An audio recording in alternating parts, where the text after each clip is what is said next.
మనం కాలేజ్ నుండి ఇంటికి అయితే బయలుదేరాం. అలా శ్రీనివాస్ కూడా వచ్చి బయటికి వెళ్దాం రారా అన్నాడు. ఇంకా అలా మనోజ్ గౌడ్ కూడా తీసుకెళ్ళాం. ఎక్కడికి వెళ్దాం అని ఆలోచించి మా ఊరు ఏట్లోకి అయితే బయలుదేరాం. గుర్తుందా, పోయినసారి వరదలు వచ్చినప్పుడు ఇవన్నీ మునిగిపోయాయి. అలా వెళ్లేదారిలో రంజిత్ స్వామి వాళ్ళు అంటే వాళ్ళని కలిసేది వెళ్దామని వెళ్ళాం. ఇక్కడ మన శ్రీకాంత్ స్వామి అయితే ఉన్నాడు. రంజిత్ స్వామి అక్కడ నిద్రపోతున్నాడు. ఆ ఊర్లోని స్వాములందరూ ఇదే సత్రంలో ఉంటారు. అక్కడ వినోద్ స్వామి బట్టలు అయితే ఆరేస్తున్నాడు. అలా మేము ఇంక ఏట్లోకి అయితే బయలుదేరాం. కార్తీక మాసం వస్తే చాలు మా ఊరు చాలా మంది అయితే వస్తారు స్నానాలు చేయడానికి. మనోజ్ గౌడ్ వాడు డాన్స్ పర్ఫార్మెన్స్ అయితే చూపిస్తున్నాడు.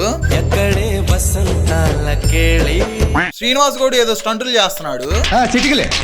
మనోజ్ గౌడ్ ఏమో అక్కడ ఉన్న వాటర్ దాటడానికి ఎన్నో తిప్పలు పడుతున్నాడు. ఎలాగోలా వాటర్ అయితే దాటాడు. మనోజ్ గౌడ్ ఏదో స్టంట్ చేద్దామని చూశాడు. మీరేంటో మీ విధానాలు ఏంటో ఇప్పటికి నాకు అర్థం అవరో బాబు. వీళ్ళిద్దరేంటో ఏదో ఫారెస్ట్ లో ఉన్నట్టు ఫీలింగ్ ఇచ్చేస్తున్నారు.